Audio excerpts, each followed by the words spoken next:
রাত যত গভীর হয় প্রভাত তত নিকটে আসে। ভাব সম্প্রসারণ। মূল ভাব: দুঃখ বেদনা যন্ত্রণার আগুনে দগ্ধ হয়ে মানব জীবন সমৃদ্ধি পায়।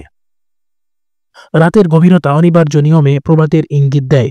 ভাব সম্প্রসারণ: মানব জীবন চলার পথ কঙ্কটাকীর্ণ। জীবন চলার পথে দুঃখ বেদনা বিপদ আপদ পদে পদে লেগে আছে। তাছাড়া জীবন কখনো একই ধারায় প্রবাহিত হয় না। কখনো দুঃখ, কখনো সুখ। সুখ দুঃখ বিজড়িত জীবনেই পরিপূর্ণ ও সার্থক জীবন। কোনো জীবনেই যেমন নিরন্তর দুঃখ থাকে না, তেমন নিরন্তর সুখও থাকে না। দুঃখের আধারে জীবন ঢেকে গেলেও হতাশ হবার কিছু নেই। মানব কেবল আলোর প্রত্যাশী হলেও অনিবার্য নিয়মে মানব জীবনে আধার নেমে আসে।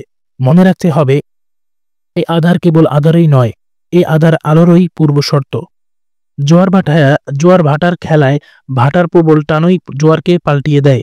মানুষ সুখ প্রত্যাশী বলেই দুঃখকে গভীরভাবে উপলব্ধি করে, কিন্তু স্পষ্ট যে দুঃখ যতটা গভীর হোক না কেন, তা মূলত সুখের বার্তাবাহক। আধার পেরিয়ে যেমন আলোর পথ বা আলোর দেখা পাওয়া যায়, তেমনি দুঃখ পেরিয়ে সুখের সন্ধান মেলে। তাই দুঃখ যেন আমাদেরকে হতাশ না করে। সন্ধ্যার সাথে প্রভাতের দূরত্ব অনেক, কিন্তু রাত গভীর থেকে গভীরতর হওয়া অর্থই ক্রমশ তা প্রভাতের নিকটগামী হওয়া। রাতের গভীরতা যেমন প্রভাতের আলোকে হাতছানি দেয়, তেমনি মানুষের জীবনেও দুঃখের আধার পেরিয়ে সুখের আলো হাতছানি দেয়। দিনের আলো পেতে আমাদেরকে যেমন রাতের আধারের মধ্য দিয়ে যেতে হয়, তেমনি জীবনের সুখ উপভোগ করতে দুঃখ বেদনার মধ্য দিয়ে জীবনকে পার করতে হয়। দুঃখ যত গভীর হয়, সুখ ততই জীবনদ্বারের নিকটে আসে।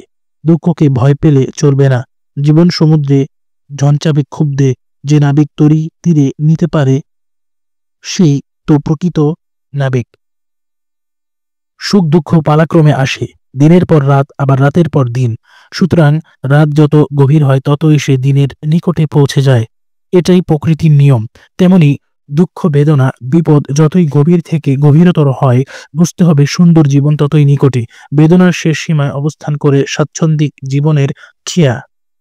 জীবনের অমানিসা কেটে গিয়ে দেখা দেয় প্রভাত সূর্যের রশ্মি। সুন্দর সুখী বিপদ মুক্ত মানব জীবন। মন্তব্য: আহ্নিক গতির ফলে রাতের পরেই দিনের পালা। জীবনচক্রেও গভীরতর দুঃখের মধ্যেই থাকে সুখী সমৃদ্ধ জীবনের হাতছানি।